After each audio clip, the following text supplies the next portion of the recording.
Children, welcome back to the channel Edu Spark. सो आज हम करेंगे क्लास 9th एआई की unit 1, that is AI reflection morals and ethics. ठीक है, इसके बारे में हम पढ़ेंगे।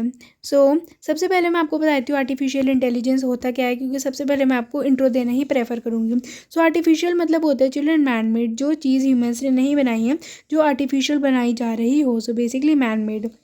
ठीक है। और इंटेलिजेंस होता है कि मैन मेड इंटेलिजेंस, जब वो सेम इंटेलिजेंस जो ह्यूमंस यूज़ करते हैं वो किस में यूज़ हो, एआई में यूज़ हो। ठीक है। फॉर एग्जांपल, इसका अगर मैं एग्जांपल दूँ तो आप ये बोल सकते हो लिविंग थिंग्स में, कि लिविंग थिंग्स का अगर मैं इंटेलिजेंस का एग्जांपल दूँ तो वो रियल लाइफ प्रॉब्लम्स को सॉल्व करते हैं। ठीक है, वो कुछ टास्क को, पर्टिकुलर टास्क को परफॉर्म करते हैं, प्रिडिक्ट करते हैं फ्यूचर को। अब क्या मैं ये बोल सकती हूँ दैट लिविंग थिंग्स में एनिमल्स आते हैं? तो बिल्कुल आते हैं। अगर मैं कहूँ प्रिडिक्ट द फ्यूचर में, प्रिडिक्ट द फ्यूचर में चिल्ड्रन ऐसा होता है दैट जितने भी बर्ड्स होते हैं और एनिमल्स होते हैं उन्हें पहले से पता चल जाता है कि कोई नेचुरल डिसास्टर आने वाला होता है, क्योंकि इन हियरिंग साउंड में थोड़ी ज़्यादा होती है, तो इसलिए वो पहले से हाइडिंग प्लेस ढूंढ लेते हैं। ये भी किसके एग्जाम्पल है that they can predict the future. अब जो वो सेम काइंड ऑफ इंटेलिजेंस किस पे लग रही है, एक नॉन लिविंग थिंग पे लग रही है, उसे हम कहते हैं एआई का डेवलपमेंट। फॉर एग्जाम्पल, अगर डॉग है, डॉग आपके घर में रहता है, और अगर कोई भी स्ट्रेंजर आता है तो वो बार्क करेगा, क्योंकि वो क्या है, उसके लिए कम्प्लीटली स्ट्रेंजर है। फिर ऐसा अगर वो 2-3 बार जो स्ट्रेंजर है आपके घर पे आ जाता है और डॉग भी पहचान जाता है, तो वो उस पर अगली बार बार्क नहीं करेगा। तो अगर आपके घर में डॉग नहीं है, आपके घर में एक डोर है नॉर्मल, तो अगर डॉग ये काम कर अगर डोर काम करने लग जाए, डॉग जो कि एक लिविंग थिंग थी, उसका काम अगर कौन करने लग जाए, डोर करने लग जाए, डोर क्या हो जाएगा, हमारा नॉन लिविंग थिंग। तो ये हमारा क्या हो जाएगा, एआई का डेवलपमेंट हो जाएगा, क्योंकि डोर क्या करेगा, फेस लॉक से करेगा। जब भी कोई मशीन जो होती है वो कौन सी एबिलिटी पोजेस करती है, जब वो ह्यूमन ट्रेट्स को अपने अंदर लाती है, ह्यूमन इंटेलिजेंस को यूज़ करती है, जैसे डिसीजंस लेना, फ्यूचर को प्रेडिक्ट करना, खुद इम्प्रूव होना, इसको हम कहते हैं आर्टिफिशियल इंटेलिजेंस। मतलब एक मशीन आर्टिफिशियल इंटेलिजेंट तभी होती है जब वो अपने टास्क को खुद करती है, जैसे डेटा को कलेक्ट करती है, उसे एनालाइज करती है, इम्प्रूव करती है। ये हमारा क्या होगा, तब हमारी मशीन एक आर्टिफिशियल इंटेलिजेंट मशीन बन जाती है। ये मैंने आपको समझा दिया है। ठीक है। तो अब एक मशीन इंटेलिजेंट कैसे बनती है, जब डेटा और एल्गोरिथम का कंबाइन होता है तो एआई मशीन बनती है। एल्गोरिथम को आप ऐसे ले सकते हो, प्री डिफाइंड रूल्स, जो डेटा यूज़र ने डाला है प्लस जो एल्गोरिथम है, जब वो मतलब पूरा अच्छी तरह से देता है तो वो एक एआई मशीन देता है, मशीन को इंटेलिजेंट बनाते एक अच्छा आउटपुट दे देता है। ठीक है। अब एआई का हमारी डेली लाइफ में क्या यूज़ हो सकता है, तो क्या यूज़ हो सकता है, सबसे पहले तो चिल्ड्रन मैंने आपको बताया था दैट स्मार्ट लॉक, स्मार्टफोन्स में जो स्मार्ट लॉक होता है उसका बहुत अच्छा रहता है कि जो आपका फ़ोन अनलॉक होता है, जो आपने फेस स्कैन से वो लगा रखा होता है कि आपका फेस अनलॉक हो जाएगा, आपके फेस को शो करती है, तो ये भी हमारे एआई का फीचर होता है। नेक्स्ट होता है मेडिकल में यूज़ हो रहा है, कि अल्ट्रासाउंड में यूज़ होता है, ये एमआरआईज में यूज़ होता है। क्या यूज़ होता है चिल्ड्रन, एआई यूज़ होता है। ठीक है। रिस्क डिटेक्शन भी होता है, कि जितने भी वो आ रहे हैं, फ्रॉड आ रहे हैं, वो एआई जो है क्या कर देता है, डिटेक्ट कर लेता है। ठीक है। रिकमेंडेशंस जितने भी आपके यूट्यूब में, स्पॉटिफाई में क्या आती है, ये सारे रिकमेंडेशंस होते हैं, जितने भी यूट्यूब में आते हैं वो आते हैं। या अगर मैं कहूँ ईमेल फ़िल्टर्स, ईमेल फ़िल्टर्स में क्या होता है, जितने भी ईमेल्स आते हैं वो खुद फ़िल्टर हो जाते हैं कि इनबॉक्स में जाना है, स्पैम में जाना है, वो भी एआई ही करता है। डेली लाइफ में इसका क्या यूज़ है, आई होप आपको समझ में आ गया होगा। इधर आपको 3 एआई के गेम्स दे रखे हैं, जिसमें फर्स्ट है हमारा rock paper scissor. Rock paper scissor में कुछ नहीं है, नॉर्मल जैसे हम गेम खेलते हैं, जिसमें अगर आपने पेपर दिया और एआई ने सीजर दिया तो ऑब्वियसली एआई जीत जाएगा। सिमिलरली अगर हम उसने जो है रॉक दिया, मतलब उसने रॉक दिया, आपने पेपर दिया, तो आप जीत जाओगे, और ये ऐसी पैटर्न में चलता जाएगा। दूसरा होता है हमारे सिमेंट्रीज, जिसमें हमें रिलेटेड वर्ड एंटर करना होता है। फॉर एग्जाम्पल, अगर है पिलो हमने वर्ड डाला, तो मतलब पिलो एआई का वर्ड है, तो हमें उससे रिलेटेड वर्ड डालने, चाहे हम उसमें डाल दे स्लीप, चाहे उसमें डाल दे बेड, कुछ भी डाल दे। वेयर एज अगर हमने डाल दिया पेन, क्या पिलो का पेन से कोई रिश्ता नाता है या कोई रिलेशन है, नहीं, हम हार जाएंगे, we will lose the game. हमें कुछ रिलेटेड वर्ड डालना होता है, and AI will predict, and basically वो जो है प्रेडिक्ट करके हमें आंसर देगी। ठीक है, उसके बाद होता है क्विक ड्रॉ, जिसमें हमें 20 सेकेंड्स मिलते हैं और आपको 6 ऑब्जेक्ट्स मिलते हैं। आपको 20 हर 20 सेकेंड में एक ऑब्जेक्ट जो है ड्रॉ करना होता है। फॉर एग्जांपल बटरफ्लाई बनाई, मैंने बना दिया ऐसे, तो अगर एआई ने प्रिडिक्ट कर लिया तो इसका मतलब हम जीत जाएंगे। ठीक है, अब हम पढ़ेंगे जो अच्छा guess the AI game challenge. सो सबसे पहले ये मैंने आपको बता दिया रॉक पेपर सीजर, ये हमारा सिमेंट्रिस एंड ये हमारा कौन सा होगा quick draw, that is draw AI. अब हम पढ़ेंगे 3 मेजर डोमेन ऑफ एआई। 3 हमारे डोमेन होते हैं एआई के, computer vision, natural language process and statistical data. ये 3 डोमेन हमारे होते हैं, डेटा के टाइप पे डिपेंड करते हैं। डेटा के बेस पे हमारा जो एआई है वो इन डोमेन्स में बढ़ जाता है। जैसे computer vision is an AI domain that works with videos and images enabling machines to interpret and understand visual information. तो कंप्यूटर विजन जो है एआई का एक ऐसा डोमेन है जो इमेजेस और वीडियोस के साथ डील करता है, इमेजेस और वीडियोस के साथ काम करते हैं। मतलब जो मशीन्स है वो जैसे ह्यूमंस विजुअल डेटा देख सकते हैं वो देख पाएगी, इमेजेस और वीडियोस को इंटरप्रेट कर पाएगी, या वो देख सकती है, अंडरस्टैंड कर सकती है कि क्या हो रहा है उस पर्टिकुलर वीडियो या फोटो में। ना जो कंप्यूटर विजन होते हैं वो किसके साथ वर्क करती है, इमेजेस के साथ और वीडियोज़ के साथ। इमेजेस में फ़ोटोज़ आ सकती है, स्कैन डॉक्यूमेंट्स आ सकती है, मेडिकल इमेजेस आ सकती है, और वीडियोस में क्या आ जाएगा, सीसीटीवी फुटेज आ सकती है, या लाइव कैमरा आ जाएगा, कुछ भी आ सकता है। तो वो ऑब्जेक्ट्स को आइडेंटिफाई कर सकती है, फेसेस को रिकॉग्नाइज कर सकती है। जो फेस लॉक वाला एग्जांपल है वो भी किसका एग्जांपल है, सीवी का एग्जांपल है। ठीक है, and they can read number plates और हैंड रिटन टेक्स्ट। तो ये किसका एग्जांपल होता है, कंप्यूटर विजन डोमेन में।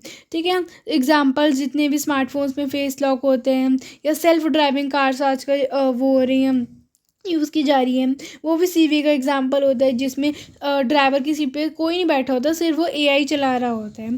ठीक है, मेडिकल इमेज जैसे एक्सरेज में और किसमें एमआरआई स्कैन्स में। सो कंप्यूटर विजन जो होता है वो किसके साथ वर्क करता है, इमेजेस के साथ और वीडियोज़ के साथ, जिसे विजुअल इन्फॉर्मेशन समझने में बहुत ईजी रहता है। नेक्स्ट है natural language process, that is NLP, एक ऐसा डोमेन एआई का जो टेक्सचुअल और लैंग्वेज डेटा पे फोकस करता है, जिससे मशीन्स जो होती है ह्यूमन लैंग्वेज को समझती है, मीनिंगफुल सेंटेंसेस जनरेट करती है, एंड ह्यूमंस के साथ नेचुरल जैसे नहीं होता है, ह्यूमंस एक दूसरे के साथ कम्युनिकेट कर रहे होते हैं, ऐसी वो कम्युनिकेट करती है। और एनएलपी टेक्स्ट के साथ वर्क करती है, मतलब जितने भी मैसेजेस होते हैं, ईमेल्स होते हैं, डॉक्यूमेंट्स होते हैं, और स्पोकन लैंग्वेजेस के साथ, मतलब वो वॉइस जो कि टेक्स्ट में कन्वर्ट हो चुकी है। फॉर एग्जाम्पल हम देखा होगा वॉइस असिस्टेंट्स जो होते हैं उसके साथ। ठीक है, ना हम एनएलपी जो होती है वो लैंग्वेज को ट्रांसलेट कर सकती है, क्वेश्चंस का आंसर दे सकती है, टेक्स्ट को समराइज कर सकती है।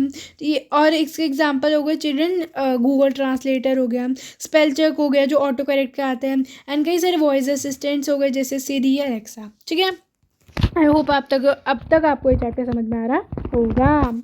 उसके बाद स्टैटिस्टिकल डेटा। तो जो स्टैटिस्टिकल डेटा होता है वो कौन सा डेटा होता है, न्यूमेरिकल या टैबुलर डेटा, जो एनालाइज किया जाता है यूजिंग स्टैटिस्टिकल टेक्निक्स, जिससे पैटर्न्स फाइंड किए जाते हैं, जिससे ये एआई डोमेन हेल्प करता है मशीन्स को नंबर्स को एनालाइज करने में, एंड मतलब डेटा दे रखा है उसके अकॉर्डिंग प्रेडिक्शंस बनाने में। स्टैटिस्टिकल डेटा किसके साथ वर्क करता है, नंबर्स के साथ वर्क करता है, टेबल्स के साथ वर्क करता है, ग्राफ्स के साथ वर्क करता है, एंड ये जितने भी परसेंटेजेस होते हैं, प्रोबेबिलिटीज़ होते हैं, इन्हें कैलकुलेट करता है, डेटा कंपेयर करते हैं, प्रिडिक्ट कर सकते हैं फ्यूचर। इसका एग्जांपल क्या हो सकता है, अगर आप खुद सोच के बताओ तो वेदर प्रिडिक्शन। क्यों, क्योंकि वो मतलब प्रिडिक्ट कर रहा है। ठीक है, exam result analysis. So statistical data help करता है मशीन को कि वो लॉजिकली थिंक करे using numbers and patterns. So अगर मैं आपको एक रिकैप्चुलेशन दूँ, so computer vision AI domain, it is an AI domain that enables machines to work with images and videos to interpret and understand images and videos. Natural language processing क्या हो गया, it is an AI domain that enables machines to understand, generate, comprehend and process human language. Statistical data, AI techniques used to analyze numerical data to draw meaningful insights. ये समझ में आया। कुछ AI के applications कहाँ पर use होती है। सबसे पहले children face lock in smartphones, कि स्मार्टफोन्स में आजकल फेस लॉक का फीचर आ रहा है, जहाँ सिर्फ सिंपली आपको अपना फेस जो है सेट करना होता है as a lock, and when you scan that face. जब आप फेस को उस फ़ोन के सामने लाते हो सो वो ऑटोमेटिकली अनलॉक हो जाता है, क्योंकि फ्रंट कैमरा आपके फेस को डिटेक्ट कर लेता है, आपके फेस को कैप्चर कर लेता है। सो देखो, जब आप सेट करते हो ना, उसने कैप्चर कर लिया, अगली बार जब आप खोलोगे अपना फ़ोन अनलॉक करने की कोशिश करोगे तो वो कंपेयर करते हैं, आपके फेशियल फीचर्स मिल जाता है तो वो अनलॉक कर देता है। स्मार्ट असिस्टेंट जैसे एप्पल का सीरी, अमेजोन का एलेक्सा, जेमिनी, चैट जीपीटी, ये सारे क्या करते हैं, तो रिकॉग्नाइज पैटर्न्स एंड एक यूजफुल रिस्पॉन्स जो है वो प्रोवाइड करते हैं। अगर मैं कहती हूँ दैट प्रेडिक्ट टुडेज वेदर, सो ये कर देंगे। Fraud and risk detection. So children, ये बहुत इंपॉर्टेंट है कि फाइनेंस की जो कंपनीज थी अभी कुछ सालों पहले, वो क्या हो गया था, बहुत ज़्यादा लॉस में जा रही थी। तो डेटा साइंटिस्ट जो हैं वो जो है उन्हें बचाने के लिए, जितने भी लॉस हो रहे थे उससे जो है बचाने के लिए ये लेके आए हैं एक ऐसी टेक्निक जिससे over the years banking companies ने काफ़ी हद तक जो लॉसेस है और जो डेब्ट्स है वो कम कर दी है। जहाँ पर जो बैंकिंग कंपनीज हैं वो सीख रही है how to divide, how to conquer data and किसके बेसिस पे, उनके कस्टमर के पास्ट एक्सपेंडिचर पे, वो उसके बेसिस पे उन्हें लोन्स देती है कि भाई आपने पास्ट में लोन चुकाया था नहीं चुकाया था, उसे एनालाइज करके ही लोन देती है। फिर आ जाएगा हमारा medical imaging. Medical image medical fields, that is पिछले कुछ सालों से कंप्यूटर ने मेडिकल इमेजिंग को भी सपोर्ट कर दिया है, जो कि फिजिशियंस के लिए बहुत अच्छा रहा है, क्योंकि ये ना 2D स्कैन इमेजेस को 3D मॉडल्स में कन्वर्ट करते हैं, जिससे जितने भी फिजिशियंस होते हैं उन्हें ईजी होता है, उन्हें काफ़ी हद तक इजी लगता है और वो ईजिली डिटेक्ट कर पाते हैं डिजीज़ को। ठीक है, तो which of the following is an application of AI, क्या है इसका आंसर, सेल्फ ड्राइविंग कार। इसका कौन सी लैंग्वेज होती है, पाइथन। कौन सी फील्ड एनेबल करते हैं कंप्यूटर्स को कि वो आइडेंटिफाई करे और जैसे ह्यूमंस प्रोसेस करते हैं इमेजेस को वो करें, फेस रिकॉग्नाइजेशन। नहीं, इसका ना कंप्यूटर विजन आएगा। ठीक है, what does NLP stands for, natural language processing, which of the following is a not domain of artificial intelligence। Children, statistical data और डेटा साइंस एक बात होती है। सो computer vision, natural language process, data science, तो क्या बचा, data management system, तो इसका आंसर डेटा मैनेजमेंट सिस्टम है। उसके बाद है ओके, ये सारे वही क्वेश्चन है जो मैंने आपको बताया, तो ये आप खुद करेंगे। ऑल्सो अगर आपको आंसर चाहिए लेट मी नो। ठीक है, next identify the features and domain of AI. कौन सा डोमेन इसमें यूज़ हुआ है, तो इसका तो रिकमेंडेशंस है ना, रिकमेंडेशंस के लिए यूज़ किया जा रहा है। ये सेल्फ ड्राइविंग कार, ये किसका था, कंप्यूटर विजन का था। और नेक्स्ट वाला क्या, स्पीच रिकॉग्नाइजेशन, ये किसका था, नेचुरल लैंग्वेज प्रोसेसिंग का था। ठीक है, तो इसका डोमेन क्या आ गया रिकमेंडेशंस का, डेटा साइंस या स्टेटिस्टिकल डेटा। ठीक है, ये आप सब कर ही लोगे का 1.2 AI project cycle. So part 1 में मैंने आपको बेसिक इंट्रोडक्शन दिया था AI का, that what are the domains of AI, what are the applications of AI।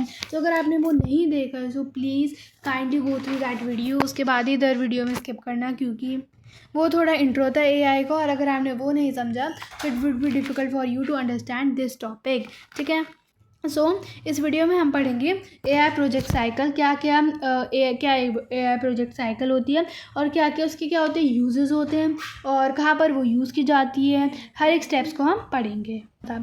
अगर हम कोई भी टास्क कंप्लीट करते हैं तो उसके लिए हमें क्या चाहिए होता है, एक हमारा टास्क होता है। फॉर एग्जांपल, अगर मुझे क्या बनानी है, एक प्रोजेक्ट फाइल बनानी है, तो मुझे पता है दैट मुझे ना सबसे पहले मैं क्या करूँगी, अपना एम सेट करूँगी। प्रॉब्लम स्कोपिंग होता है मेरा, कि मेरा एम है कि मुझे ये प्रोजेक्ट फाइल बनानी है, इस टॉपिक पर बनानी है। उसके बाद मैं क्या करूँगी कि भैया मैं डाटा एक्वायर करूँगी, मैं डाटा एक्सट्रैक्ट करूँगी, ये मुझे अपने प्रोजेक्ट फाइल पे लिखने हैं। फिर मेरा होगा, मैं इमेजेस, वीडियोस, ये सब एक्सट्रैक्ट करूँगी। सो चिल्ड्रन, सिमिलरली जब तक मैं एंड टास्क पे नहीं पहुँच जाती हूँ, जब तक मैं अपनी पूरी अच्छी तरह AI प्रोजेक्ट फाइल नहीं बना लेती, तब तक मेरा जो वो स्टेप्स है वो चलते रहेंगे। सिमिलरली हमारी होती है AI प्रोजेक्ट साइकिल। जब तक हम AI का well enabled app, well accurate app जो हमें अच्छी तरह से डेटा दे वो नहीं बना लेते, तब तक ये कुछ 6 स्टेप चलते हैं। तो चलो हम इनको पढ़ेंगे स्टेप बाय स्टेप। ठीक है, so just a minute children. ये हमारे कुछ 6 स्टेप्स होते हैं जो आपको लर्न करने पड़ेंगे। सबसे पहले होता है प्रॉब्लम स्कोपिंग। प्रॉब्लम स्कोपिंग होता है, और ये जितने भी 6 स्टेप्स होते हैं ये हमें लाइन में लर्न करने होते हैं, ये हम इन ऑर्डर में नहीं लर्न कर सकते। तो ठीक है। सेकंड होता है डेटा एक्विजिशन, जब हम डेटा को क्या करते हैं, एक्सट्रैक्ट करते हैं। थर्ड होता है डेटा एक्सप्लोरेशन, जब हम डेटा को एक्सप्लोर करते हैं, एनालाइज करते हैं।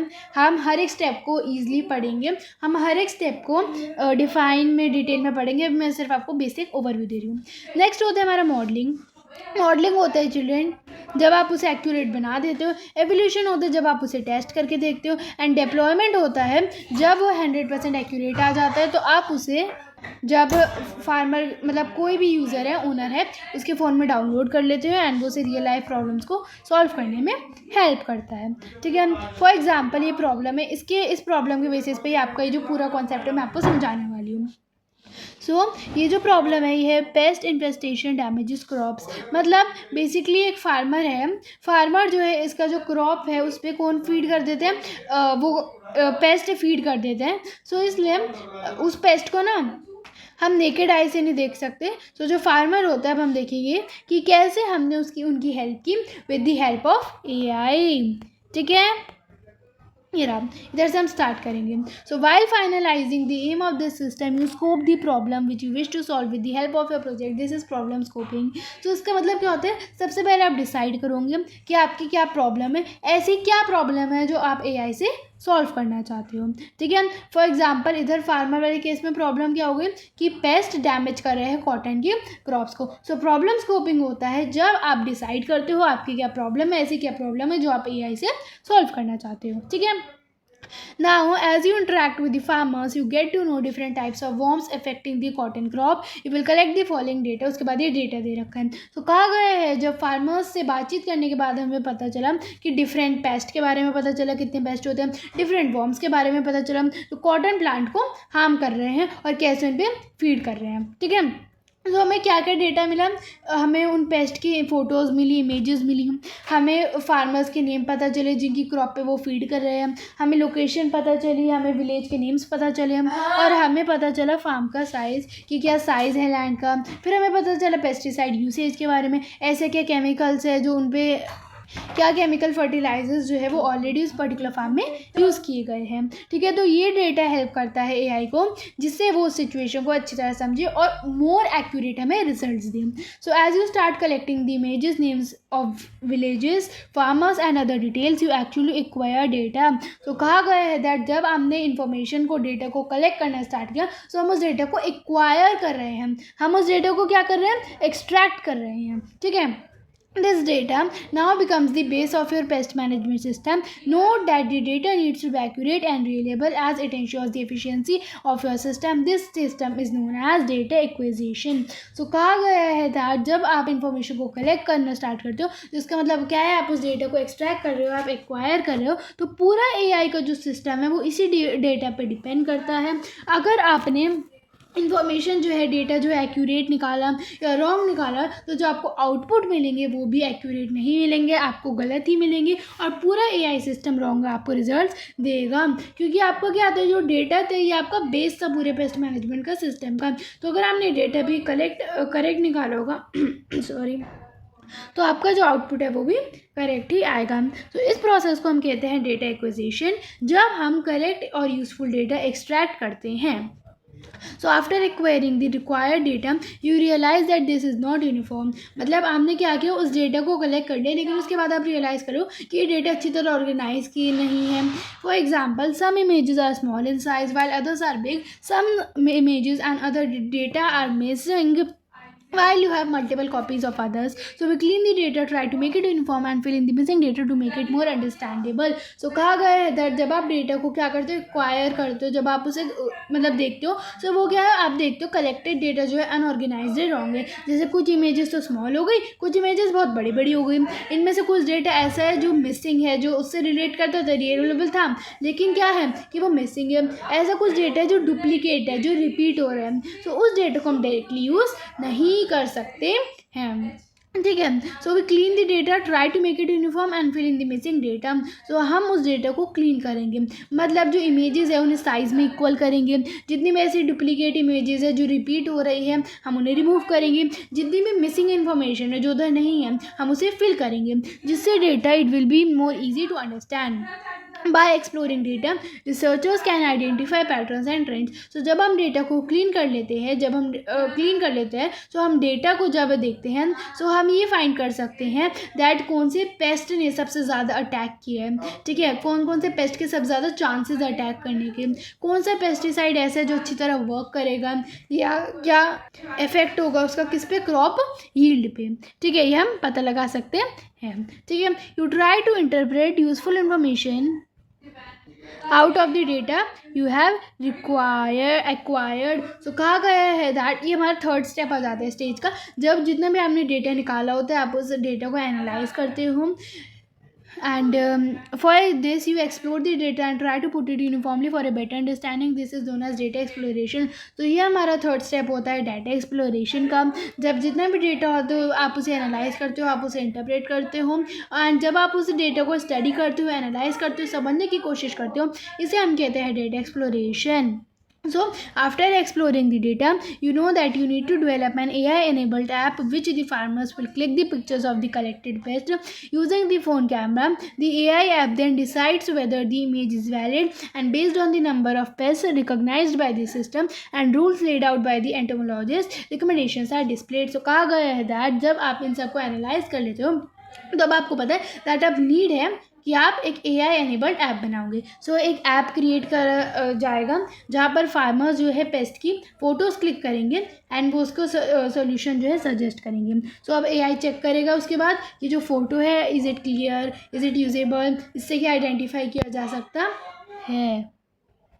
So based on the number of pests recognized and the rules set by entomologists and recommendations are displayed. So children, entomologist होते हैं जो experts होते हैं इस चीज़ के. So experts जो होते हैं वो rules provide करते हैं वो, और AI भी solution उसके according provide करता है. ठीक है.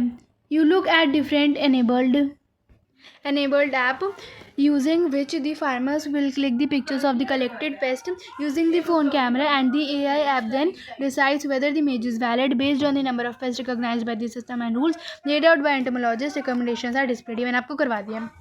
Now इधर कहा गया है that to implement your idea you now look at different AI enabled algorithms which work on computer vision. You go through several modes and select the ones which match your requirements. After choosing the model you implement, and this is known as the modeling stage. So कहा गया है that since images are used, तो अगर आपने मेरा part 1 देखा होगा तो मैंने बताया था उसमें कि जिसमें इमेज और वीडियोज़ यूज़ होती है उसमें कौन सा डोमेन यूज़ होता है, CV, that is computer vision use होता है. तो सिंस इमेजेस आर यूज मतलब CV एल्गोरिथम्स को सिलेक्ट कर रखा है, एंड उसके बाद हम बेस्ट एल्गोरिथम्स को चूज़ करते हैं एंड क्रिएट करते हैं और ट्रेन करते हैं AI मॉडल्स को, जिसे हम कहते हैं modelling stage.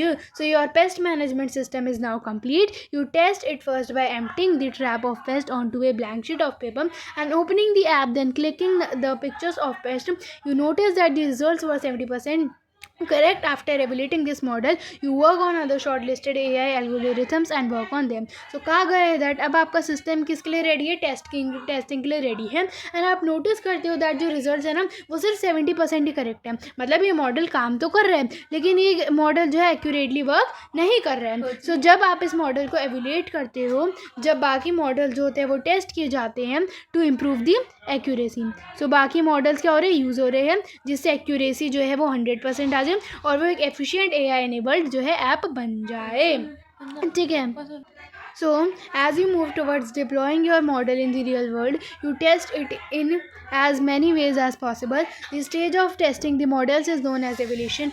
In this stage we evaluate each and every model, tried and choose the model which gives the most efficient and reliable results. So कहा गया है evaluation मतलब होता है जब आप चेक करते हो कि हर एक मॉडल कितनी एफिशिएंटली वो वर्क कर रहे हैं. सो जो बेस्ट परफॉर्मिंग मॉडल होता है वो सिलेक्ट होता है, वो सिलेक्ट किया जाता है. सो एक ऐसा स्टेज, एक ऐसी 5th स्टेज जब जो मॉडल है उसको टेस्ट किया जाता है उसे हम कहते हैं एवल्यूशन. अब आ जाता है after proper testing you deploy your pest management app by getting it installed on the farmers mobile phones. So अब जो फाइनल ऐप है वो फार्मर्स के मोबाइल फ़ोन पे इंस्टॉल किया जाता है, एंड जब हम AI सोल्यूशन को रियल वर्ल्ड में यूज़ करते हैं उसे हम डिप्लॉयमेंट कहते हैं. So the last stage is where you deploy your situation based on the model you have selected is known as deployment. So उसको हम पर्टिकुलरली क्या करते हैं, रियल लाइफ में इम्प्लीमेंट करते हैं। सो एआई प्रोजेक्ट साइकिल में क्या होता है children, that AI project cycle में आपके 6 स्टेप आ जाते हैं। सबसे पहले आपका आ जाता है प्रॉब्लम स्कोपिंग, उसके बाद आ जाता है डेटा एक्विजिशन, नेक्स्ट होता है डेटा एक्सप्लोरेशन, एंड जो फोर्थ स्टेप होता है वो होता है मॉडलिंग स्टेज, फिर एप्लीकेशन एंड फिर डिप्लॉयमेंट। ये आपको line by line he learn करने पड़ेंगे, सो दैट हर एक स्टेज के बाद, मतलब जैसे होता है ना प्रॉब्लम स्कोप की, उसके बाद डेटा एक्वायर किया, तो लाइन वाइज ही लर्न करने पड़ेंगे। अब फॉर एग्जांपल एक ऐप बनाया गया था, that is cotton S app, एक ऐसा मोबाइल एप्लीकेशन जो हेल्प करता है फार्मर्स को, जिससे वो अपनी क्रॉप को प्रोटेक्ट कर पाए फ्रॉम पेस्ट से प्रोटेक्ट कर पाए। और कॉटन एस का एआई यूज़ करते हैं, जिससे वो फार्मर्स को वार्न करते हैं about a possible paste infestation, वो फार्मर्स कैसे बच सकते हैं, जहाँ पर वो फार्मर को कहते हैं कि कितना करेक्ट अमाउंट है पेस्टिसाइड्स का जो आपको अपने क्रॉप पे डालना चाहिए, क्या राइट टाइम है, जहाँ पर कितनी बड़ी हो जाती है, कितने टाइम पीरियड के बाद आपको अपने क्रॉप पे पेस्टिसाइड्स को स्प्रे करना चाहिए, या आपको अगर प्रोफेशनल हेल्प चाहिए तो आप वो भी ले सकते हो। अब ये कैसे काम करता है ये, सो इस पर कहा गया है दैट एक फार्मर है, वो क्या करेगा,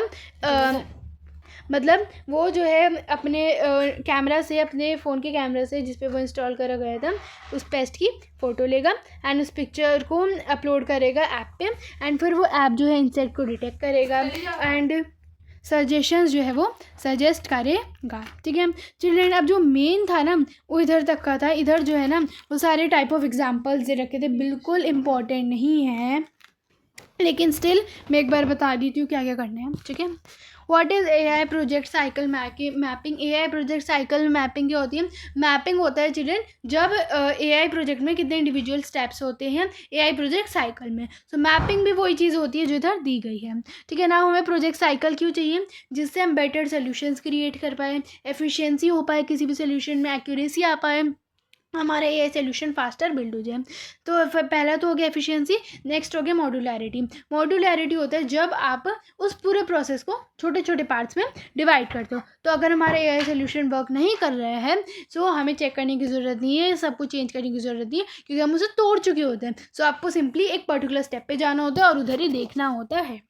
सो एआई प्रोजेक्ट साइकिल मैंने आप बता दिया क्या होता है, एक ऐसा साइक्लिक प्रोसेस जो कि एक एआई प्रोजेक्ट साइकिल को कंप्लीट करने के लिए चाहिए होता है, जो कि जिसमें डिफरेंट स्टेप्स इन्वॉल्व होते हैं, जो कि 6 होते हैं। एंड ये एआई प्रोजेक्ट साइकिल हमें हेल्प करते हैं, जिससे हम बेटर एआई प्रोजेक्ट से बना सकें, एआई प्रोजेक्ट्स को फास्टर बना सकें, एंड हम उस पूरे प्रोसेस को समझ सकें। तो अब इधर वो आपको एग्जाम्पल के थ्रू दे रखा है, तो इधर कुछ है नहीं ज़्यादा। ठीक है, इधर भी नहीं है, हाँ ये इंपॉर्टेंट है। प्रॉब्लम स्कोपिंग के अंदर आ जाते हैं आपके 4 Ws प्रॉब्लम कैनवास, जहाँ पर आप प्रॉब्लम को स्कोप करते हो, प्रॉब्लम को आइडेंटिफाई करते हो with the help of these 3 Ws। सो ये होते हैं हमारे 3 Ws, that is who, what, where, why. ठीक है, हु मतलब होता है दैट कौन इस सोल्यूशन से इफेक्ट हो रहा है, हु होता है जो आपको एनालाइज करने में हेल्प करते हैं, that the person who is getting affected, is that person getting affected directly और इनडायरेक्टली। एंड इसके अंडर आपको देखने को मिलेगा कि जैसे अगर हमारा फार्मर वाला सिचुएशन है ना, तो कौन इफेक्ट होता है, फार्मर्स, तो फार्मर्स ऑफ द क्रॉप्स। तो इधर हमारा हु में क्या आ जाएगा, दैट कौन इफेक्ट होता है। नेक्स्ट आ जाता है व्हाट, जहाँ पर आप देखते हो कि व्हाट हो क्या रहा है। ठीक है, इस स्टेज पे आपको डिटरमाइन करना होता है कि क्या प्रॉब्लम का नेचर है। उसके बाद आ जाते हैं वेयर, कि कहाँ पर हो रहा है। फॉर एग्जांपल फार्मर्स वाले, उसमें क्या आ जाएगा, कहाँ पर हो रहा था, फार्म्स में हो रहा था। एंड नेक्स्ट है वाई में क्यों हो रहा था, क्या क्या इसके क्या हो जाते हैं, रीजंस आ जाते हैं। फॉर एग्जांपल अगर आपको ये देखा जाए तो एक प्रॉब्लम स्टेटमेंट टेम्पलेट दे रखा है, देखो इधर एक पर्टिकुलरली, जस्ट अ मिनट, हाँ ये स्टेटमेंट होती है, प्रॉब्लम स्टेटमेंट टेम्पलेट होता है, जब जो भी हमने एक्वायर किया था हम उसे स्टेटमेंट के टाइप में लिखते हैं। जैसे व्हाट के अंदर आ जाते हैं स्टेक होल्डर्स, किसके साथ हो रही है, व्हाट क्या आपकी प्रॉब्लम है, वेयर कहाँ पर हो रहा है, एंड वाई में क्या बेनिफिट है उस सोल्यूशन का। ठीक है, सो पेस्ट मैनेजमेंट वाली प्रॉब्लम थी, उसके लिए आपको दे रखा है 4 Ws का कैनवास। तो ये मैं आपको बता देती हूँ। सो आर फार्मर्स मतलब किसके साथ हो रहा था, फार्मर्स के साथ क्या हो रहा था, what cotton crops got infected with pest pink bollworm where, कहाँ पर हो था, on the crops in the field. And इसका आइडियल सोल्यूशन क्या है, जहाँ पर आपको करेक्ट अमाउंट पता हो पेस्टिसाइड्स की, ठीक है, आपको पता हो कि क्या राइट टाइम है पेस्टिसाइड का स्प्रे करने का, प्रोडक्शन में इंक्रीज कैसे आएगा, एंड कैसे जो फार्मर्स है उनका प्रॉफिट शेयर जो है वो इंक्रीज हो पाएगा। Got it. तो चिल्ड्रन, अभी तक का अगर अभी तक के में कोई डाउट हो, so you are free to ask in the comment section, kindly ask, क्योंकि मैं इसमें हाथ जो है रिवीजन क्वेश्चंस भी कराती चल रही हूँ, ठीक है। सो फर्स्ट क्वेश्चन आ जाएगा। फर्स्ट क्वेश्चन में आप क्या लिखेंगे, जिसमें आपसे पूछा गया है दैट क्या क्या वेरियस स्टेजेस है एआई प्रोजेक्ट साइकिल के, and you have to explain each of the following with example. जैसे हमें 6 स्टेप पता है, problem scoping, data acquisition and data exploration, modelling, evolution and deployment. So problem scoping में क्या लिखेंगे, when we identify the problem to be solved. So example में क्या आ जाएगा, for example identifying the problem of pest that is damaging the cotton crops, ठीक है। Data acquisition में क्या आएगा, when you collect relevant data required to solve the problem, for example collecting the images, visions or statistical data for the problem of pests, ठीक है। Data exploration में when you clean, organise and analyse data to find the patterns, for example studying pest images to analyse the information, ठीक है। अगर आपको इनके answers चाहिए तो वो भी मैं आपको प्रोवाइड कर दूंगी, you just let me know in the comments, ठीक है।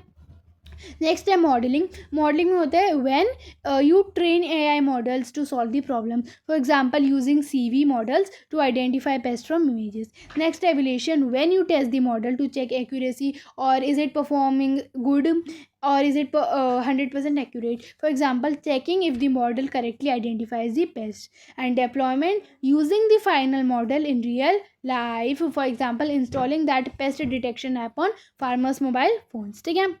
नाउ एआई प्रोजेक्ट जो वो कैसे डिफरेंट है एक आईटी प्रोजेक्ट से, तो ये तो आप कर ही लोगे कि एआई प्रोजेक्ट किसके साथ वर्क करता है, डेटा के साथ वर्क करता है, लर्निंग मॉडल्स के साथ, whereas IT project fixed rule के साथ एंड प्रोग्राम्स के साथ। एंड एआई प्रोजेक्ट में एआई एल्गोरिथम्स यूज़ होते हैं एंड आईटी में प्री डिफाइंड लॉजिक यूज़ होता है। जैसे अगर हम एआई की बात करें उसका तो फेस रिकॉग्नाइजेशन एग्जाम्पल आ जाएगा, और आईटी में सिंपल कैलकुलेटर है। उसके बाद 4W प्रॉब्लम कैनवास यूज़ करने, मैंने आप बता दिया, who what where Y.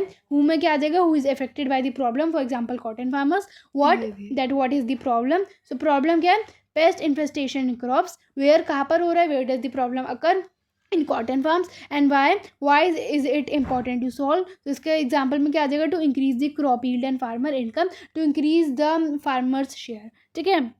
Now why is there a need to use a problem statement template during problem scoping, so that you can clearly define the problem, you can avoid the, किसे avoid कर सकते हो आप, confusion को avoid कर सकते हो, you can set clear goals, ठीक है, and you can design an effective AI solution which can be used in real life problem। अब हम करेंगे problem scoping, that what is problem scoping and क्या क्या स्टेप्स होते हैं इसके। सो क्या होता है children problem scoping, it is the process of clearly identify, जब हम आइडेंटिफाई करते हैं एंड इस प्रॉब्लम को डिफाइन करते हैं before starting an AI project. So क्या क्या स्टेप्स हैं, when you identify the problem, when you identify the stakeholders, and when you use that 4Ws problem canvas, and when we write a clear problem statement जो मैंने आपको बताई थी, ठीक है। Who are the stakeholders in the problem scoping stage, कौन कौन होते हैं, फार्मर्स होते हैं। सी स्टेक को क्या होते हैं, ये वो लोग होते हैं जो कि इस प्रॉब्लम से इफेक्ट होते हैं, है ना। सो प्रॉब्लम स्कोपिंग स्टेज में कौन कौन स्टेक होल्डर्स थे, कौन कौन इफेक्ट होते हैं, सो फार्मर्स होते हैं एंड एग्रीकल्चर एक्सपर्ट्स होते हैं, ठीक है। अब हम आगे बढ़ते हैं इस पर, ऑल दो कुछ है नहीं करवाने का, बट स्टिल एक बार मैं दोबारा से देख लेती हूँ। ओके, ये आ जाता है डेटा एक्विजिशन।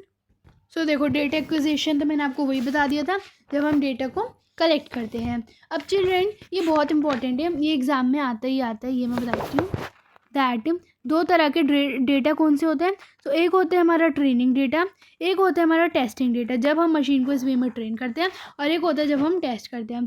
तो अगर आपका डिफ्रेंशिएट आ जाता है तो हम लिखेंगे दैट ट्रेनिंग डेटा होता है जब हमारा जो मशीन लर्निंग मॉड्यूल होता है, जब जो मशीन होती है उसे हम ट्रेन करते हैं, when we train that machine using that training data. देखो इसका एग्जाम्पल दे रखा है that, just a minute, that if you want to make an artificial intelligent system, अगर हम कोई एआई सिस्टम बनाना चाह रहे हैं जो कि हर एक एम्प्लॉय की सैलरी को प्रिडिक्ट करेगा उसके प्रीवियस सैलरी के बेस पे, तो हम क्या करेंगे, उसको कुछ डेटा देंगे ना। मतलब फॉर एग्जांपल अगर हम पेस्ट का जो वो है, पेस्ट की प्रॉब्लम हम सॉल्व करना चाह रहे हैं, तो हम उसे वो देंगे ना, एक सिचुएशन देंगे, हम कुछ डेटा प्रोवाइड करेंगे प्रीवियस डेटा के अकॉर्डिंग कि ये इतने सालों से हो रहा है या ये हर इस मौसम में होते हैं, जिससे वो उस सिचुएशन को और अच्छी तरह क्या कर पाएगा, आइडेंटिफाई करेगा। सो ये होता है ट्रेनिंग डेटा। जब हम उसको क्या करते हैं, जैसे इस पे लिखा है प्रीवियस सैलरी डेटा, जब हम उसे डेटा देते हैं, so when the machine learning module is trained using training data, so ये जो मॉड्यूल होता है ये उस नॉलेज को गेन करता है and it becomes more accurate in prediction, so that जो रिजल्ट्स मिलते हैं वो हमें और एक्यूरेट मिल जाते हैं and it is generally in science. ठीक है, ये हमारा हो गया ट्रेनिंग डेटा। उसके बाद आ जाता है हमारा टेस्टिंग डेटा, जब हम उसे टेस्ट करते हैं। So when we evaluate models performances, so ये डिफरेंट डेटा सेट में यूज़ किया जाता है। देन ट्रेनिंग डेटा, एंड ये क्या होता है, स्मॉल होता है। जो ट्रेनिंग डेटा होता है ना, उससे स्मॉल ही होता है। ठीक है, इधर कुछ नहीं है, इधर भी कुछ नहीं है। ये इन्होंने दे दिया है क्वेश्चन, ये मैंने आपको करवाई दिया। वेरियस मेथड्स क्या है कलेक्टिंग डेटा, ये मैंने आपको करवाई दिया। ये सारे क्वेश्चन है, इतने इंपॉर्टेंट नहीं है, तो अगर आप स्किप भी कर सकते हो तो कर लो। ठीक है, डेटा एक्सप्लोरेशन भी मैंने आप बता दिया। Now which of the following the second stage of AI project cycle, सबसे पहला प्रॉब्लम स्कोपिंग, तो दूसरा क्या हो जाएगा, data acquisition. Which of the following comes under problem scoping, 4W canvas. ठीक है, ये भी मैंने आप बताया था। Which of the following is not valid for data acquisition, कौन सा नहीं होता, सो इसका क्या हो जाएगा, दैट इसका अनाउंसमेंट हो जाएगा थर्ड का। And if an arrow goes from X to Y with a minus sign, इसका मतलब क्या है, दैट अगर जो एक्स इंक्रीज हो रहा है तो वाई डिक्रीज हो रहा है। Which of the following is not a part of 4W problem canvas, इसका तो विच ही आ जाएगा, ये तो सबको पता ही होगा, यहाँ भी कुछ नहीं है। ठीक है, ओके, ये रिविजन टाइम दे रखा है, ये भी आप खुद कर सकते हो क्योंकि मैंने आपको इतना परफेक्ट कर दिया है कि आप इन्हें कर लो। ठीक है, सो ये है हमारी fourth stage, that is modelling. तो मॉडलिंग में हम पढ़ेंगे एआई के बारे में, एमएल के बारे में, डीएल के बारे में। तो फर्स्ट पेज में आपको एआई का मैंने पूरा इंट्रोडक्शन बताया था, दोबारा रिकैप्चुलेट करवाती हूँ। दैट एआई होता है आर्टिफिशियल इंटेलिजेंस। जब जो कंप्यूटर्स होते हैं वो ह्यूमन इंटेलिजेंस को यूज़ करते हैं, when they mimic human intelligence, decisions लेते हैं, फ्यूचर को प्रिडिक्ट करते हैं and they solve real life problems, उसको हम कहते हैं एआई और आर्टिफिशियल इंटेलिजेंस। एंड जो एआई होता है, कोई भी मशीन है वो आर्टिफिशियल इंटेलिजेंस जब भी बनेगी जब जो डेटा होता है, जब जो डेटा होता है और जो एल्गोरिथम होता है वो कंबाइन होता है, कोई भी जो मशीन होती है वो आर्टिफिशियल इंटेलिजेंट बन जाती है। उसके बाद होता है ML, that is machine learning. ये भी एक एआई का फॉर्म ही है जिसमें वो स्मॉल डेटा को यूज़ करते हैं, जिससे मशीन्स जो होती है ना वो एक्सपीरियंस के साथ किसी भी टास्क में इम्प्रूव होती रहती है। मतलब वो अपनी जो पास्ट मिस्टेक्स होती है उनसे लर्न करती हैं। फॉर एग्जांपल अगर जो एमएल है वो किसी चीज़ में अच्छा काम नहीं कर रही है, वो अपने एरर को पकड़ती है और अगली बार कोशिश करती है दैट वो उस सेम मिस्टेक को रिपीट ना करे, व्हेनेवर वो ऐसा सेम टास्क वो क्या करती है, परफॉर्म करती है। नेक्स्ट होता है डीएल जो होता है वो एक एडवांस्ड वर्जन होता है, एआई का एडवांस्ड फॉर्म होता है जो कि लार्ज डेटा सेट पे काम करते हैं। किस पर काम करते हैं, it perform task with the vast amount of data, जहाँ पर मशीन ट्रेन की जाती है with the huge amount of data. And वो अपने ये जो मशीन्स होती है इतनी इंटेलिजेंट होती है क्योंकि एडवांस्ड वर्जन होता है, तो इतनी इंटेलिजेंट होती है कि अपने लिए खुद ही एल्गोरिथम्स को डेवलप करें। डीप लर्निंग क्या होती है, एआई की एडवांस फॉर्म हो गई। इन तीनों में से सबसे एडवांस फॉर्म एआई होती है एंड जो मशीन लर्निंग होती है वो मिडल में आ जाती है। ठीक है, इधर भी कुछ नहीं है। एंड देखो अब हमें ये क्वेश्चंस दे रखे हैं, ये मैं बता देती हूँ। देखो ये कुछ क्वेश्चन है, अब हम ये करेंगे। सबसे पहले दैट मशीन इंटेलिजेंट कब बनेगी, तो ये मैंने आपको बताया था दैट जब डेटा और एल्गोरिथम कंबाइन होंगे ये मशीन को क्या बनाएंगे, इंटेलिजेंट बनाएंगे। ठीक है, उसके बाद नेक्स्ट क्वेश्चन है that how can be machine be artificial intelligent. इसका भी आ जाएगा कि जब वो डिसीजन लेगी, सॉल्व रियल लाइफ प्रॉब्लम्स, ही मैंने आप बताया था फर्स्ट पेज पे था। Can artificial intelligence be a threat to human intelligence, क्या वो ह्यूमन इंटेलिजेंस पर थ्रेट है? सो आप लिखोगे दैट वो पॉजिटिव और नेगेटिव वे में दोनों में आता है। उसके बाद जो हमारा एआई मॉडल्स होते हैं वो किस में क्लासीफाई होते हैं? लर्निंग बेस्ड में और रूल बेस्ड में। लर्निंग बेस्ड में हमारे क्या आ जाते हैं? मशीन लर्निंग और डीप लर्निंग आ जाते हैं। मशीन और डीप लर्निंग हमने पढ़ लिए, ये थे हमारे लर्निंग के, ठीक है। ये किसके थे? हमारे लर्निंग बेस्ड के थे। तो क्या हमने लर्निंग बेस्ड के पढ़ लिए? जी हाँ, हमने पढ़ लिए। अब हम पढ़ेंगे चिल्ड्रन रूल बेस्ड के, लेकिन मैं उससे पहले बताती हूँ इन दोनों के बीच का डिफरेंस। सो देखो, अगर हम बात करेंगे रूल बेस्ड अप्रोच की, so rule based approach children एक इस तरह का अप्रोच है जो कि जनरली किस पे बेस्ड होता है? वो उन डेटा और रूल्स पे जो कि हम मशीन को देते हैं, जो हम मशीन को फेड करते हैं, जहाँ पर मशीन जो होती है उसके अकॉर्डिंगली हमें डिज़ायर्ड आउटपुट देती है, यूज़फुल आउटपुट देती है। वेयर एज अगर हम लर्निंग अप्रोच की बात करें, रूल बेस्ड मैंने आपको बता दिया, जहाँ पर क्या होता है, जो हम मशीन को डेटा और रूल्स देते हैं वो उसके अकॉर्डिंग वर्क करते हैं और हमें वैसा आउटपुट दे देती है। अगर हम बात करें लर्निंग अप्रोच की, तो मशीन को हम देते हैं डेटा और हम डिज़ायर्ड आउटपुट देते हैं, जिसके बदले में जो मशीन्स होती हैं अपने लिए एक एल्गोरिथम डिज़ाइन करती है, जिससे वो जो डेटा होता है वो डिज़ायर्ड आउटपुट के साथ मैच हो जाता है, ठीक है। सो अगर हम बात करेंगे रूल बेस्ड अप्रोच की, सो रूल बेस्ड अप्रोच में क्या आ जाएगा? It refers to an AI modelling where the rules are defined by the developer, ठीक है। एल्गोरिथम तो हमने डिफाइन कर रखे हैं, the machine follows the rules और instructions which is mentioned by the developer, जो कोई भी यूज़र है वो उसे दे देता है एंड उसके अकॉर्डिंग वो अपना टास्क परफॉर्म करती है। For example, we have a data set which tells about the conditions on the basis of we can decide if child can go out to play golf or not। For example, हमारे पास ना एक data है, हमारे पास एक data है, एक collection है data का, जो कि हमें कंडीशन बनाता है कि, और उसी के बेसिस पे हम डिसाइड कर सकते हैं कि जो कोई भी बच्चा है वो गोल्फ खेलने जा सकता है नहीं। जैसे टेम्परेचर है, ह्यूमिडिटी है, विंड है।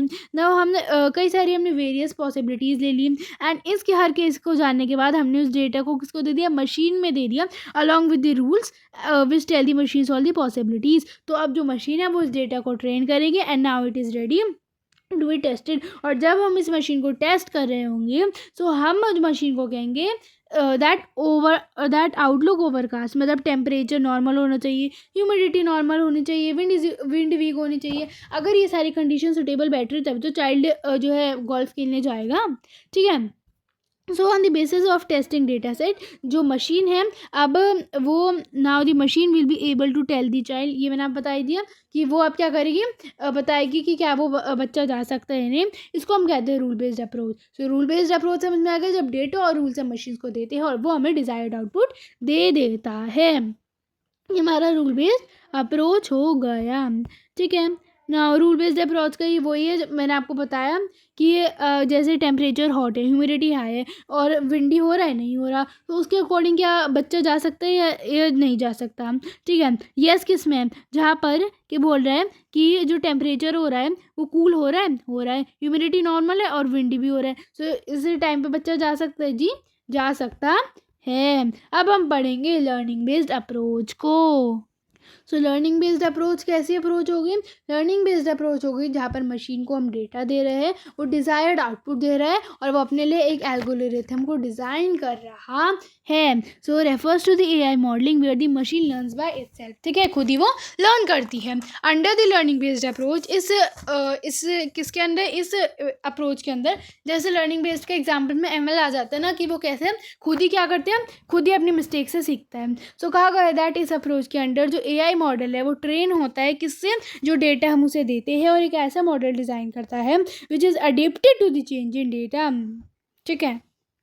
सो ठीक है, so it refers to the AI modelling where the machine learns by itself.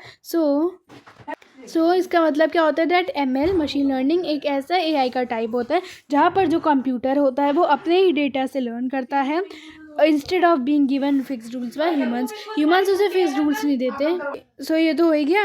उसके बाद है under the learning based approach the AI model gets trained on the data fed to it and there is able to design a model which is adapted to the change in data. इस approach के अंदर सबसे पहले AI को train किया जाता है using the data, और ट्रेनिंग के बाद वो एक ऐसा मॉडल क्रिएट करता है जो अपने आप को खुद ही एडजस्ट कर लेता है जब भी कोई न्यू या different type of data appear होता है, ठीक है।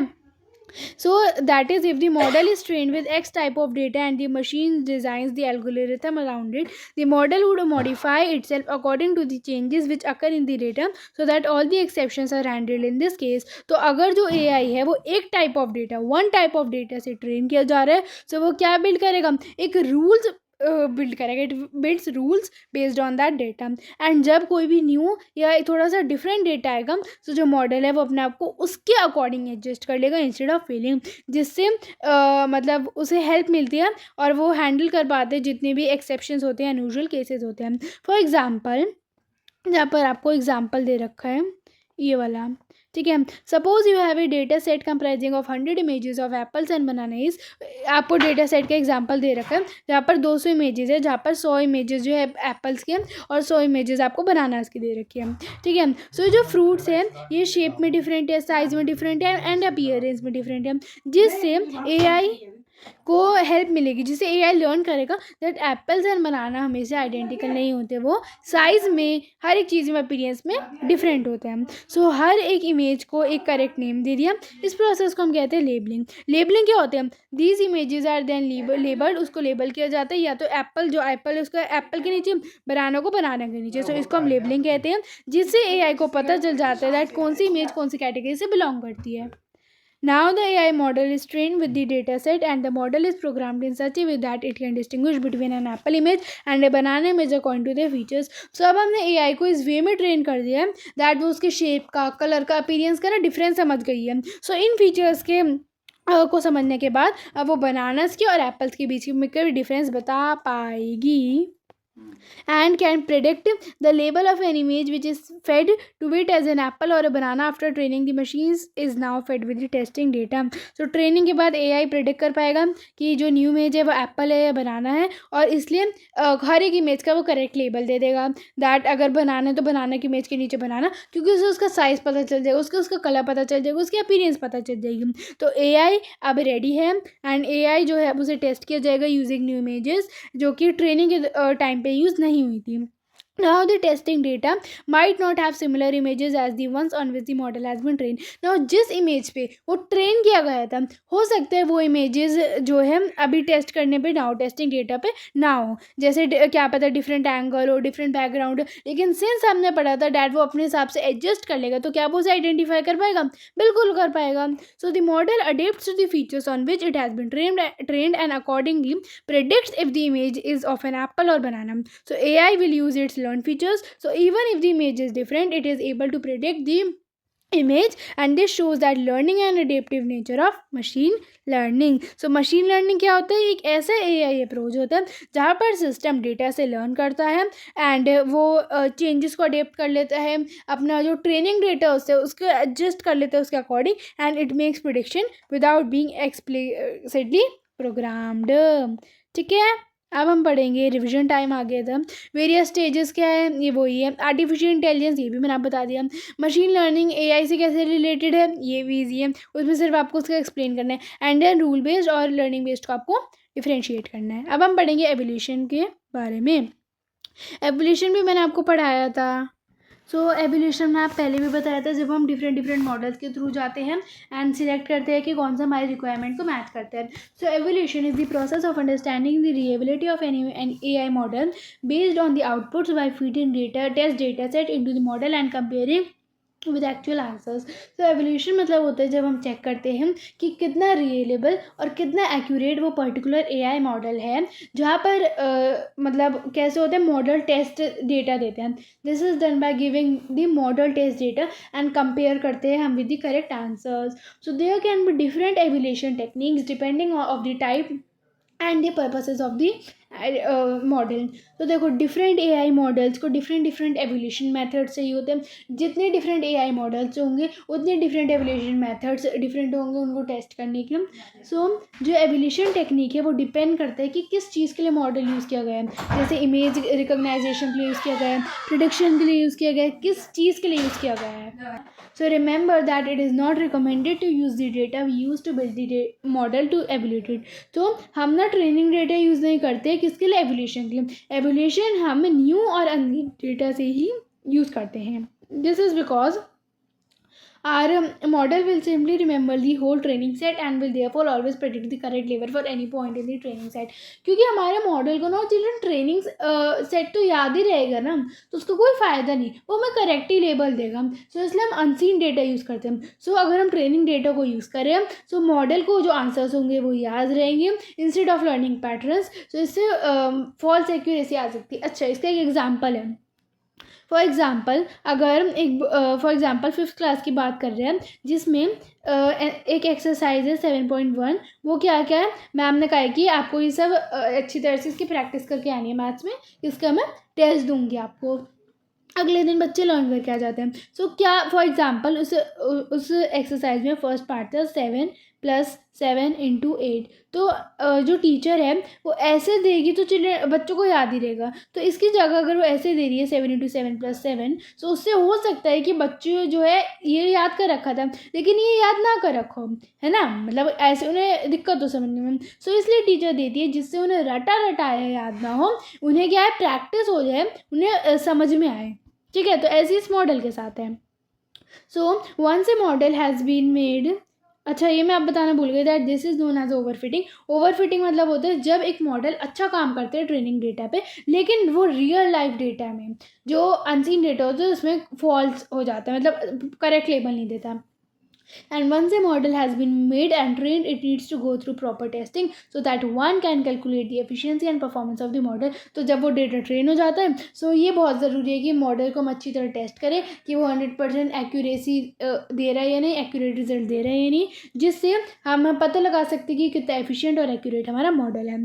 Hence, the model is tested with the help of testing data and the efficiency of model is calculated on the basis of parameters mentioned below.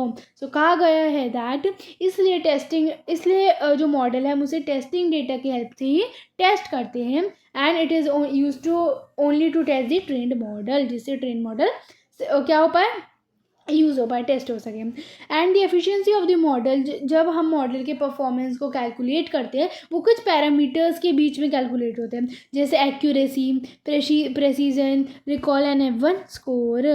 ठीक है, ये छोड़ दो, ये छोड़ दो, इधर कुछ नहीं है. सो ये एवोल्यूशन का अब इन्होंने समराइज करके दे दिया that at this particular stage we may need to evaluate the model to find out which algorithm makes the best prediction. जब हमने मॉडल को फाइंड आउट करते हैं कि कौन से बेस्ट रिजल्ट दे रहा है. This figure shows the accuracy of 5 different algorithms. Modelling stage पे जो हो रहा है ROC से ये छोड़ दो, इधर कुछ है नहीं.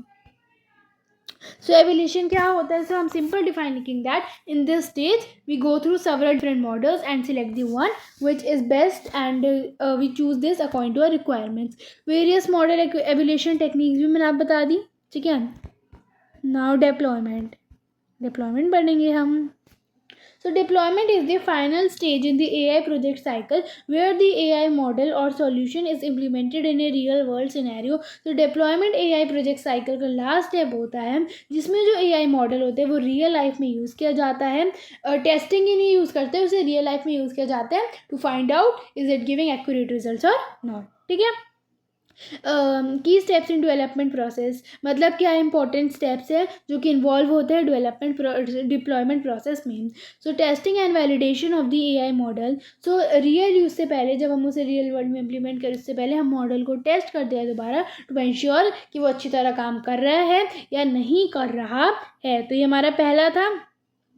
की स्टेप्स में पहला था टेस्टिंग एंड वैलिडेशन. नेक्स्ट है integration of the model with existing systems. So जो AI मॉडल है हम उसे कनेक्ट करते हैं एग्जिस्टिंग सॉफ्टवेयर्स के साथ, हार्डवेयर सिस्टम के साथ. For example integrating AI with A hospital system. हम उसे किससे कंपेयर कर रहे हैं, जो हमारा हॉस्पिटल का सिस्टम था. Monitoring and maintenance of the deployed model, मतलब डिप्लॉयमेंट के बाद मॉडल जो है इट इज़ कंटिन्यूसली मॉनिटर्ड. जितने भी अपडेट्स होते हैं, इम्प्रूवमेंट होते हैं, वो किससे मतलब वो होते हैं कब, जब परफॉर्मेंस डिक्रीज हो जाती है.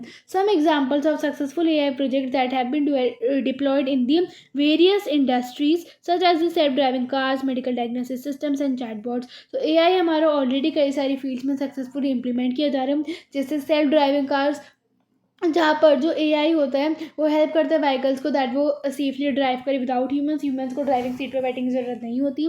एआई हेल्प करे डॉक्टर्स को जिससे वो डिजीज़ को इजीली डिटेक्ट कर सकें। एंड चैटबॉट्स होते हैं जब एआई आंसर करता है कस्टमर रिगार्डिंग क्वेरीज। एआई हम मोबाइल ऐप्स में यूज़ करते हैं, वेबसाइट ऐप्स में भी यूज़ करते हैं, ठीक है। सो इधर तो हमारा कंप्लीट हो गया। Now rearrange this steps of AI project cycle in correct order. मैंने आपसे कहा था आपको करेक्ट ऑर्डर में याद करने हैं। तो फर्स्ट हमारा problem scoping, second data acquisition, third data exploration, fourth modelling evolution, fifth and sixth deployment. ये समझ में आ गया। The process of breaking down the big problem into series of simple steps is known as modularity. The primary purpose of data exploration in AI project cycle is to simplify करते हैं ना जब हम, to discover patterns and insights in data, ठीक है। Deployment is the final stage in the AI project cycle where the AI model or solution is implemented in real world scenario. Yes true, जब हम उसे real world में implement करते हैं। Identify A B C in the following diagrams, मतलब हमें find करना है इसमें AI ML और DL का। सो चिल्ड्रन सी सबसे अंदर वाला हमारा होता है DL, मतलब अगर मैं आप बताऊँ ये कैसे आएगा। सो चिल्ड्रन हमारा इधर आएगा AI, ठीक है, सॉरी, ठीक है, 10 मिनट, ठीक है। इधर आएगा हमारा ML और सबसे एडवांस लेवल का हमारा आ जाएगा DL। Got it? होप आपको समझ में आ रहा होगा जो मैं समझा रही हूँ। सो अब हमारी ये नेक्स्ट यूनिट आ चुकी है, that is about ethics and morality, and I think that this is the last unit. उसके बाद हमारा वो है, क्या कहते हैं, डेटा लिटरेसी की यूनिट है। पढ़ेंगे एथिक्स और मोरल्स। एथिक्स और मोरल्स का आपका ये पेज नंबर 65 पे डिफरेंस दे रखा है, तो वही मैंने निकाल लिया है। मैं आपको डिफरेंस के हेल्प से समझाऊंगी। देखो ये आपको मोरल्स और एथिक्स दे रखे थे, तो इसका ये डिफरेंस। सो चिल्ड्रन मोरल्स होता था beliefs dictated by our society, वो बिलीव्स जो हमें सोसाइटी देती है, मतलब ये वो रूल्स होते हैं जो हमें बताते हैं क्या गलत है क्या रॉन्ग है, जो हम अपनी फैमिली से, जो हम अपने कल्चर से सीखते हैं, जो हम रिलीजन से सीखते हैं। Morals are not fixed and can be different for different societies, मतलब ऐसा होता है दैट किसी रिलीजन के लिए वो बात तो गलत है और किसी रिलीजन के वो बात सही है। सो डिफरेंट सोसाइटीज़ के लिए, डिफरेंट रिलीजन्स के लिए जो मॉरल्स होते हैं वो डिफरेंट हो सकते हैं। So what is considered right in one society it may be considered wrong in other. So morals जो होते हैं वो place to place, time to time, societies to societies change होते जाते हैं।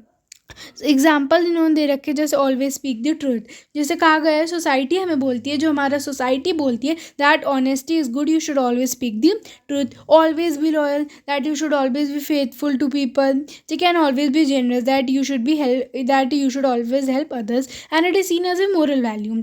फिर एज अगर हम बात करते हैं चिल्ड्रन एथिक्स की, तो एथिक्स होता है the guiding principles to decide what is good और बैड, मतलब एथिक्स हमें लॉजिकली सोचने में मजबूर करते हैं, help us think logically and decide करते हैं डिफिकल्ट सिचुएशंस में दैट क्या सही है क्या गलत है। These are the values that a person themselves chooses for their life. ये वो एथिक्स ना पर्सनल होता है, इट मीन्स जब एक पर्सन सोचता है तो ये वो वैल्यूज़ होते हैं जो एक इंसान अपने खुद के लिए चूजता है कि उसके लिए क्या एक्शन बेस्ट है।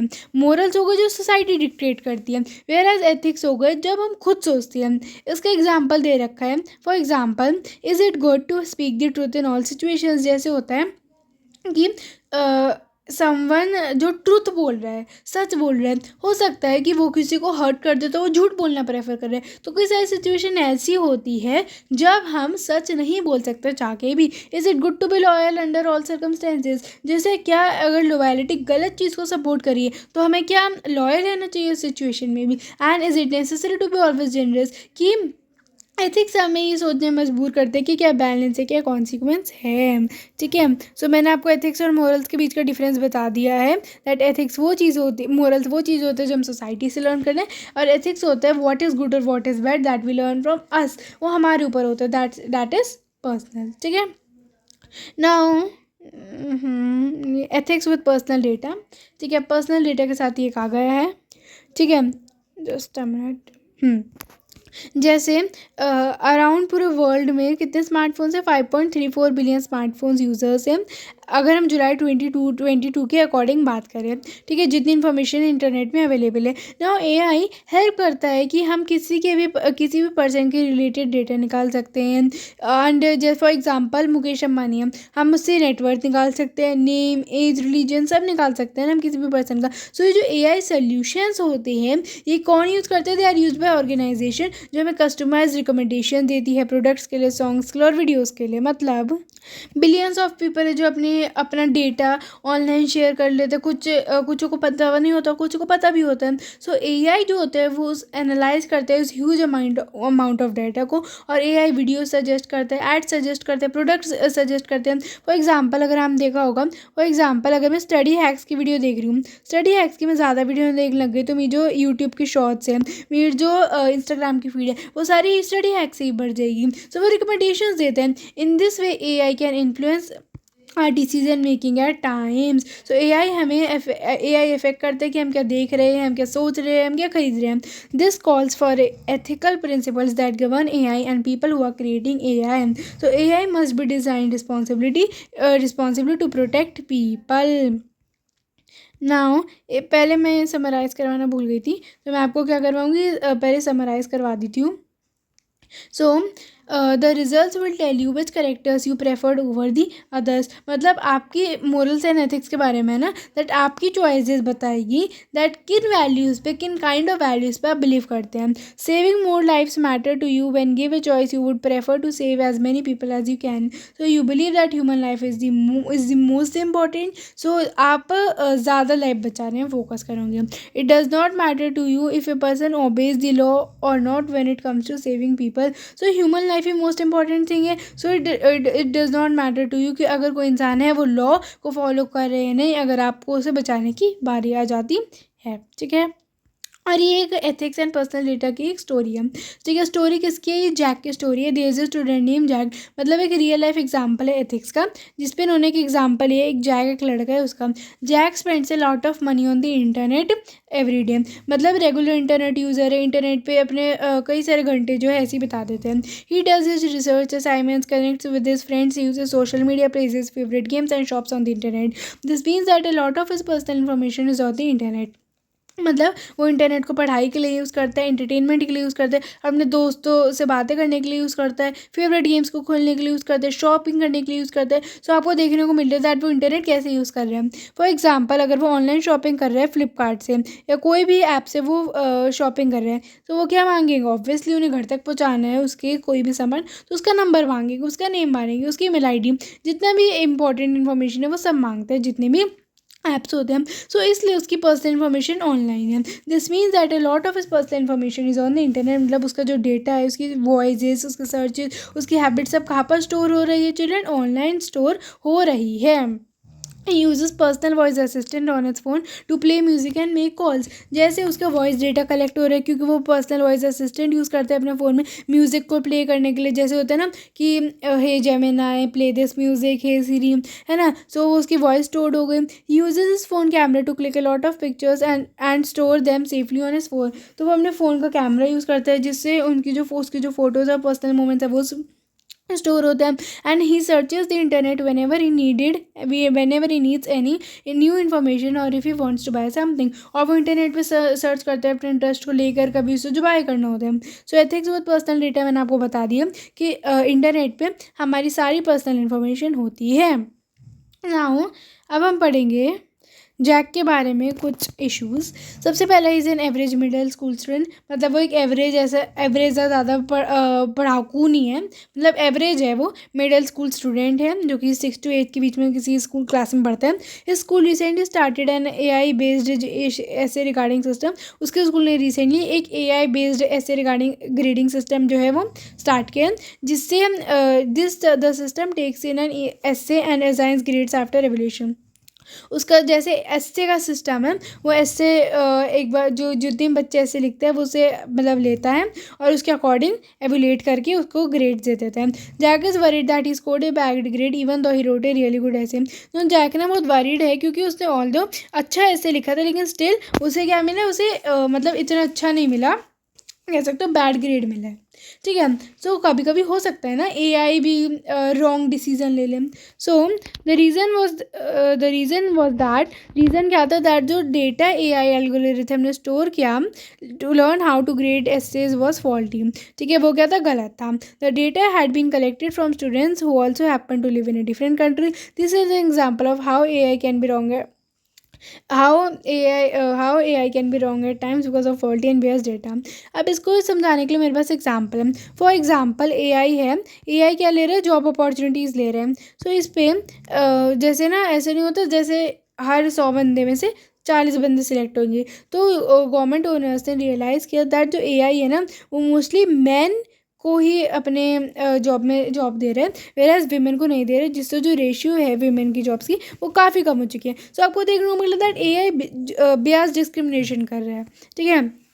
सो क्या क्या प्रिंसिपल होते हैं एथिक्स के, एआई एथिक्स के, वो हम पढ़ेंगे। कुछ प्रिंसिपल्स होते हैं नेचर के जो हमें फॉलो करने होते हैं। स्कूल के वो जो होता है कि हमें चीटिंग नहीं करनी है, हमें प्रॉपर यूनिफॉर्म में आना है, हमें एक दूसरे को फाइट नहीं करना है। सो ऐसी एआई के एथिक्स होते हैं। सो टू मेक एआई बेटर हमें कुछ फैक्टर्स रिस्पॉन्सिबल, ऐसे कुछ फैक्टर्स होते हैं जो इसके लिए रिस्पॉन्सिबल होते हैं। क्या क्या होते हैं, सबसे पहले human rights, Beas, privacy and inclusion. सबसे पहले हम पढ़ेंगे ह्यूमन राइट्स के बारे में। So, when building AI solutions, we need to ensure that they follow human rights. So, जब भी कोई AI solution build होता है हमें ध्यान रखना है दैट वो कुछ बेसिक ह्यूमन राइट्स फॉलो करती हो। जैसे here are few things that you should take care, कि AI तुम्हारी फ्रीडम तो नहीं ले रहा, वो डिस्क्रिमिनेट तो नहीं कर रहा, क्या वो जो लोगों की जॉब है उन लोगों को इफेक्ट तो नहीं कर रहा, या what are some other human rights जो कि प्रोटेक्ट करने होंगे जब AI के ऊपर बात आ जाती है। नेक्स्ट होता है चिल्ड्रन ब्यास। ब्यास मतलब होता है जब एक ग्रुप को प्रेफरेंस मिलती है दूसरे ग्रुप से ज़्यादा, मतलब अनफेयर, जो डिस्क्रिमिनेशन होता है टाइप, जब there is a preference of one group over the another group, ठीक है। सो इसमें the bias in training data also pays in the result. इसमें कुछ चीज़ों को ध्यान रखने कि क्या जो डेटा है ये सबको रिप्रेजेंट कर रहा है, ऐसा तो नहीं है कि हर मतलब कोई पर्टिकुलर ग्रुप को रिप्रेजेंट कर रहा है, क्या एआई डिस्क्रिमिनेट कर रही है, कुछ ऐसी सोसाइटीज़ है जिन्हें वो एक्सक्लूड कर रहे हैं। उसके बाद चिल्ड्रन आ जाता है प्रिवेसी। प्रिवेसी होती है रूल्स जो होते हैं वो चाहिए होते हैं जिससे आपका पर्सनल डेटा प्रोटेक्ट होए। So we need to have rules which keep our individual and personal private data safe. So क्या क्या थिंग्स बताई गई है कि क्या एआई हमारा पर्सनल इन्फॉर्मेशन कलेक्ट कर रहा है, एंड क्या यूज़र्स को इसके बारे में पता है, अगर वो कर भी रहा है क्या डेटा सेफ है, ये सब। एंड नेक्स्ट होता है चिल्ड्रन इंक्लूजन। इंक्लूजन होता है कि एआई किसी भी ग्रुप के बीच में डिस्क्रिमिनेट ना करे। AI must not discriminate against a particular group of population जिससे उन्हें हार्म हो, ठीक है। ऐसी कुछ चीज़ें जिसका आपको ध्यान रखना है कि क्या एआई किसी ग्रुप को लेफ्ट आउट या लीव आउट तो फील नहीं करवा रहा, क्या रिच एंड पुअर को इक्वली बेनिफिट मिल रहा है या नहीं मिल रहा है, या क्या ये यूज़ करने में ईजी है, एआई कैसे हेल्प कर रहा है, ये सब। और इसका सबसे बड़ा एग्जाम्पल तो वही है जो मैंने आपको बताया था, और मैंने आपको क्या बताया था, विमेन वाला एग्जाम्पल, ठीक है। Revision time, the guiding principles to decide what is good और बैड इज़ नोन एज क्या होता है, ये एथिक्स, ठीक है। ये हमारा क्या होगी, ethics. When building AI solutions we need to ensure that, जब एआई सॉल्यूशंस बिल्ड हो रहे होते हैं तो हमें किसका ध्यान रखना होता है, दैट उन्हें क्या फॉलो करना चाहिए, उन्हें कुछ बेसिक ह्यूमन राइट्स को फॉलो करना चाहिए, ठीक है। Praneeth has taken an extra packets of mouth freshener after dinner from a restaurant. Is it considered a theft? Is it a moral or ethical concern? So सबसे पहले हम इसका answer देंगे कि ये थेफ्ट है क्या, चोरी है क्या। जो रेस्टोरेंट होता है ना वो कस्टमर्स को माउथ फ्रेशनर्स फ्रीली ऑफर करता है, कस्टमर्स उसे ले जा सकते हैं। तो अगर वो एक्स्ट्रा ले जा रहा है तो ये चोरी नहीं है, इट इज़ नॉट थेफ्ट। लेकिन अगर जो माउथ फ्रेशनर्स हैं वो ऐसा है कि एक पर्सन एक ही ले जा सकता है और जो प्रणीत है वो एक्स्ट्रा ले लेता है विदाउट परमिशन, तो एक स्मॉल थेफ्ट माना जा सकता है, इवन दो उसकी वैल्यू लो है, but it can be considered a theft, लेकिन हो सकता है उसे ना पता हो। सो क्या ये मोरल है या एथिकल कंसर्न है, जो क्या आएगा दैट इज, ये बहुत मोरल और एथिकल कंसर्न है, क्योंकि मोरल में आ जाएगा that honesty and fairness, and ethical में आ जाएगा कि knowing right from wrong and how is choosing responsibly, ठीक है। उसके बाद ये सब आप बाकी कर लेना, this is for your practice. जो मैंने मेन थे वो करवा दिए। Differentiate between ethics and morals ये मैंने आपको करवा दिए, ये सब मैंने आपको करवा ही दिया, ठीक है। Also if you want the solutions of this, so आप मुझे प्लीज़ कमेंट कर दीजिएगा, मैं आपको सोल्यूशंस भी प्रोवाइड कर दूँगी, मेरे पास उसका PDF है। एंड अगर आपको इस यूनिट की वीडियो अच्छी लगी हो, अगर आपको समझ में आया हो, तो वीडियो को लाइक कर देना एंड चैनल को सब्सक्राइब कर देना।